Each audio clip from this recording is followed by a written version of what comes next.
आज हमारा टॉपिक है बेस क्वांटिटी, इसके एसआई यूनिट और सैम्बल्स। बेस क्वांटिटी ये है, बेस क्वांटिटी के सैम्बल्स ये हैं और एसआई यूनिट और एसआई यूनिट के सैम्बल्स फिर वो है।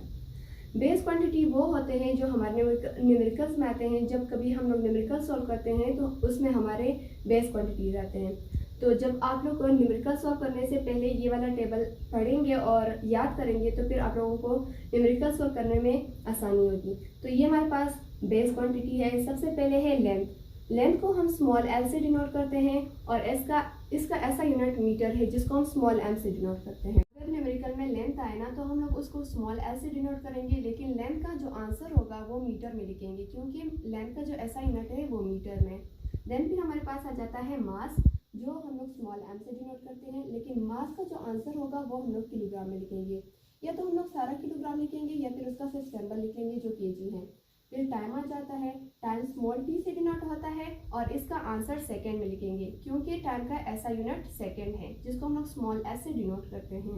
देन फिर हमारे पास आ जाता है इलेक्ट्रिक करंट, जिसको हम लोग कैपिटल आई से डिनोट करते हैं। इसका ऐसा यूनिट एम्पियर है, तो इलेक्ट्रिक करंट का जो ऐसा यूनिट होता है वो एम्पियर होता है और इसको हम लोग कैपिटल ए से डिनोट करते हैं। अगर इलेक्ट्रिक करंट का आंसर हम लिखें तो हम लोग एम्पियर में लिखेंगे। देन फिर हमारे पास आ जाता है टेम्परेचर, जो कैपिटल टी से डिनोट होता है और इसका ऐसा यूनिट केल्विन है। केल्विन को हम लोग कैपिटल के से डिनोट करते हैं।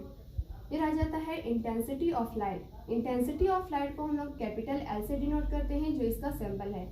इसका ऐसा यूनिट कैंडला है और कैंडला को हम लोग सी डी से डिनोट करते हैं। या तो हम लोग कैंडला को इसी तरह पूरे स्पेलिंग के साथ लिख सकते हैं या फिर सी डी भी दे सकते हैं अगर हमारा इंटेंसिटी ऑफ लाइट फाइंड करना हो तो। और इंटेंसिटी ऑफ लाइट का जो है ना एल सिंबल है, ऐसा यूनिट इसका कैंडला है।